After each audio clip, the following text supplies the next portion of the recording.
সেমনি ছিনিয়ে নিয়ে যাওয়ার চেষ্টা করছে। আপনাদেরকে একটা গুরুত্বপূর্ণ সংবাদ শেয়ার করতে চাই।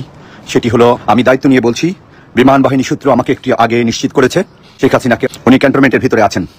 আপনারা যেভাবে হোক ওনাকে আটক করুন।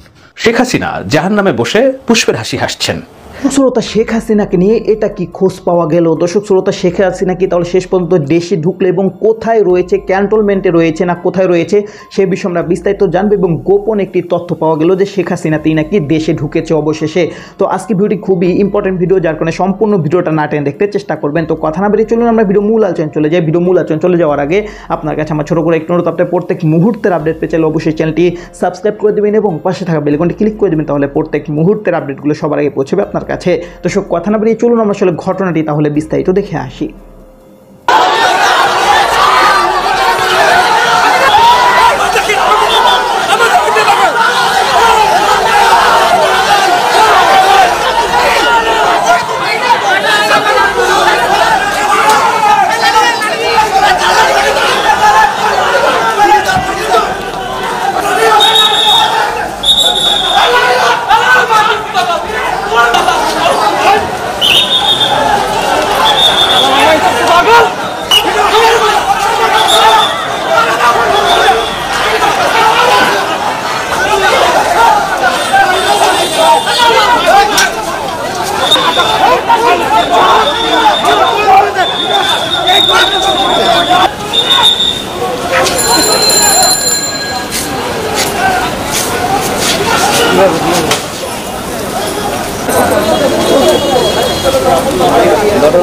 অ্যাডম্যান আবদুল্লাহকে বাংলাদেশ সেনাবাহিনীর যৌথ অভিযানে গ্রেপ্তার করা হয়। গ্রেপ্তার করার পর আমাদের সদর থানা পুলিশের, জেলা পুলিশের হেফাজতে প্রদান করে তাকে আমরা আমাদের উপযুক্ত যথাযথ পুলিশি প্রহরায় থানায় নিয়ে আসার কাবিল থানা গেটের বাইরে বিভিন্ন জায়গায় পূর্ব থেকে উৎপেতে থাকা সন্ত্রাসী মহল, আবদুল্লাহর সন্ত্রাসী বাহিনী অতর্কিতে পুলিশ পিকেটের উপর হামলা করে আসামি ছিনিয়ে নিয়ে যাওয়ার চেষ্টা করে। উক্ত চেষ্টাকালে বাংলাদেশ সুসংগত পুলিশ যথাযথ প্রফেশনালিটি এবং দায়িত্বের বোধের পরিচয় দিয়ে সন্ত্রাসীদেরকে প্রতিহত করে আসামি এখন আমাদের হেফাজতে আছে। এই সন্ত্রাসীদেরকে খুঁজে বের করে আইনের আওতায় আনা হবে। এনজিওর কিস্তি প্রথমবার বিকাশ পেমেন্ট করলেই 20 টাকা ইনস্ট্যান্ট ক্যাশব্যাক। 2024-এর ছাত্র জনতার এই স্বাধীনতা আন্দোলনের পরে যারা ছাত্র জনতার রক্ত এবং জীবন হরণ করেছে তারা এখনও বিভিন্নভাবে সক্রিয় আছে। বাংলাদেশ পুলিশ পেশাদার দায়িত্বের মাধ্যমে আইনগতভাবে এই সন্ত্রাসীদেরকে পাকড়াও করবে ইনশাআল্লাহ। পুলিশের আহত হওয়ার বিষয়টা এবার আমরা দেখে এইসব ব্যাপারে ঊর্ধ্বতন কর্তৃপক্ষের সহিত আলোচনা সাপেক্ষে আপনাদেরকে জানানো হবে। সদর থানা এলাকার আইনশৃঙ্খলা সম্পূর্ণ বাংলাদেশ পুলিশের নিয়ন্ত্রণে আছে এবং ভবিষ্যতে আরও সুন্দরভাবে পুলিশ পেশাদারিত্ব বজায় রেখে আইনশৃঙ্খলা নিয়ন্ত্রণ করবে। অবশ্যই ইতিমধ্যে আমাদের কক্সবাজার জেলার মাননীয় পুলিশ সুপার মহোদয়, যিনি অত্যন্ত দক্ষ এবং পেশাদারিত্ব বজায় রেখে কক্সবাজার জেলাকে মাত্র অল্প কয়েকদিনে আইনশৃঙ্খলা পরিস্থিতিকে নিয়ন্ত্রণে নিয়েছেন, স্যার উক্ত বিষয়টি অবগত হয়েছেন। আমাদের পুলিশ সুপার মহোদয় উক্ত বিষয়ে ফুটেজ সহ বিভিন্নভাবে আমাদের সোর্সের মাধ্যমে আমরা তদন্ত করে স্যার নির্দেশ দিয়েছেন এটার বিরুদ্ধে ব্যবস্থা গ্রহণ করা হবে।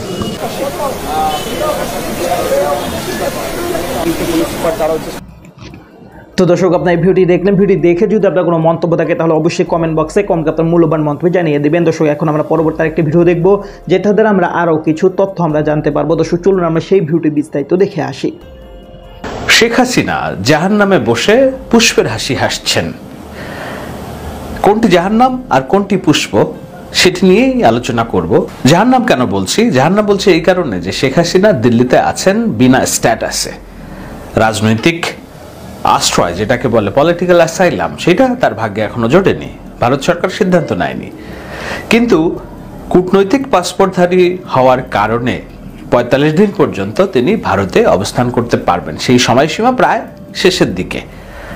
বাংলাদেশে 5 সেপ্টেম্বরের 1 মাস পূর্তি উদযাপন করা হয়েছে 2 দিন আগে। সেই হিসেবে আর হয়তো 13 দিনের মধ্যে ভারত সরকারকে সিদ্ধান্ত নিতে হবে শেখ হাসিনাকে তারা ভারতে রাখবেন নাকি বাংলাদেশে ফিরিয়ে দিবেন। এর মধ্যে ডক্টর ইউনূস ভারতের একটি সংবাদ মাধ্যমকে দেওয়া সাক্ষাৎকারে কড়া মনোভাব প্রকাশ করেছেন, যে শেখ হাসিনাকে বলেছেন চুপ থাকতে। তো এটি হলো জাহান্নাম, যে এই 13 দিনের মধ্যে কি সিদ্ধান্ত হবে, ভারত তাদের নীতি পুনর্বিবেচনা করবে কিনা, তাকে বাংলাদেশে ফিরিয়ে এনে জেলখানায় ভরা হবে কিনা। এটার মধ্যে বসেও শেখ হাসিনা পুষ্পের হাসি হাসছেন। সেই যে হাসি হাসছেন কেন, সেটি নিয়ে আমি বলতে চাই। তবে তার আগে চলুন, আমাদের এক ছোট ভাই যুক্তরাষ্ট্রের কোন এক বিশ্ববিদ্যালয়ের পড়াশোনা করে সেখানে সহযোগী অধ্যাপক হিসেবে পড়াশোনা চাকরি করছেন, তিনি লিখেছেন, নারীর আজকে মন ফুরফুরা, বলা যায় দিল গার্ডেন গার্ডেন। দিল্লির বাসায় আজকে বহুদিন পর তার ছেলের পছন্দের বিরিয়ানি রান্না ঘরে ঢুকলো, একটা আইটেম চুলাই দিচ্ছে, আর ফাঁকে ফাঁকে টিভিতে ইন্টারনেটে চোখ বুলাচ্ছে। আহ, কি শান্তির সব নিউজ। কার শান্তির নিউজ জানেন তো? শেখ হাসিনার। একবার তো আনন্দ গোপন করতে না পেরে বলেই উঠলো, সব ভেঙে ফেল, মাজার কেন থাকবে, মন্দির কেন থাকবে। এইভাবে ভাঙতে ভাঙতে একদিন এই সোনার ছেলেগুলো আমাকে দেশে ফেরার পথ করে দিবে। আগে আমার কত নাটক সাজাইতে হইতো, এখন সোনার ছেলেগুলো নিজেরাই সব করে আগের নাটকগুলোকে সত্য বানায় দিচ্ছে। আহ, কি যে শান্তি লাগছে। যেইভাবে ছেলেগুলো আগাচ্ছে তাতে আর বেশি দিন নাই বলার, আগেই তো ভালো ছিল। যেভাবে আগাচ্ছে বেশি দিন নেই, মানুষ বলতে শুরু করবে যে আগেই তো ভালো ছিল। সাবাস আনন্দবাজার, সাবাস হিন্দুস্তান টাইমস। অলরেডি জাতীয় সঙ্গীত পাল্টানোর দাবি রবীন্দ্রনাথ নিউজ করে ফেলেছে, মাজার ভাঙার নিউজও করতেছে। আচ্ছা, এই দেশের জনগণ এত ভালো কেন? কে বলছে? শেখ হাসিনা বলছে। আমি এদের কত ভুলই না বুঝেছি, কিন্তু এরাই আমার আসল প্রেমী। কেন প্রেমী সেটি বলছি। আমাকে শুধু এতদিন শাসন করার অধিকার দেয়নি, সামনের দিনে মনে হয় আমাকে দেশে এনে শাসন করার সুযোগ দিবে। এটা লিখেছেন তিনি। সেখানে একটা জায়গায় তিনি লিখছেন যে যারা এই মবকে হাওয়া দিচ্ছেন, সঠিক ধর্ম পালন তারা ভুলে যায়েন না। এই দেশ আফগানিস্তান হওয়া অ্যাফোর্ড করতে পারবে না। আপনার ভুল ব্যাখ্যায় বেহেশতে যাওয়ার লোভে দেশকে নরক বানানোর আয়োজন হবে মাত্র।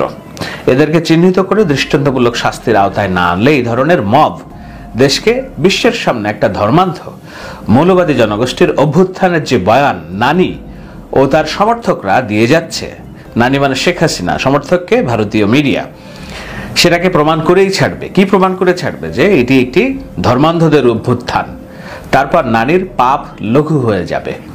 প্রতিটি হামলা পতিত ফ্যাসিবাদকে শক্তিশালী করবে মাত্র।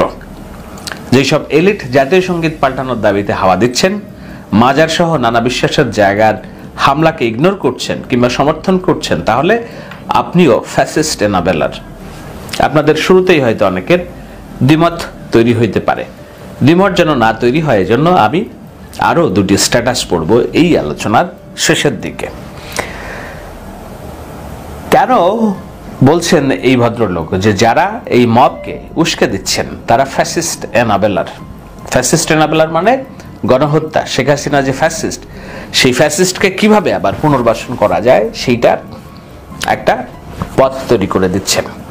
এখন আসুন আলোচনায় যে কিভাবে পথটা তৈরি করে দিচ্ছেন। আমি যখন এই আলোচনা করছি তখনকার সংবাদ হলো, কয়েক ঘন্টা আগে নারায়ণগঞ্জের বন্দর উপজেলায় একটি মাজার ভাঙা হয়েছে, দেওয়ানবাগ দরবার শরীফের মাজার। কেন?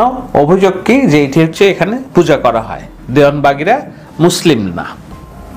আপনাদের অনেকেই হয়তো এই মতবাদ বিশ্বাস করেন, দেওয়ানবাগীরা মুসলিম না। আপনারা আরো অনেকেই বিশ্বাস করেন যে অন্যরাও হয়তো মুসলিম না। কে মুসলিম আর কে অমুসলিম এই সিদ্ধান্ত দেওয়ার এখতিয়ার একমাত্র আল্লাহ তাআলা ছাড়া আর কে আপনাকে দিয়েছে? কাদেরকে দিয়েছে যারা এই মতবাদ বিশ্বাস করেন? বাংলাদেশে ইসলাম যেই ধর্মের। তো দর্শক, আপনার সম্পূর্ণ ভিডিও দেখলেন। সম্পূর্ণ ভিডিও দেখে যদি আপনার কোনো মন্তব্য থাকে তাহলে অবশ্যই কমেন্ট বক্সে কমেন্ট আপনার মূল্যবান মন্তব্য জানিয়ে দেবেন। দর্শক, কথা বলতে বলতে আমরা ভিডিও শেষ পেয়ে চলে এসেছি।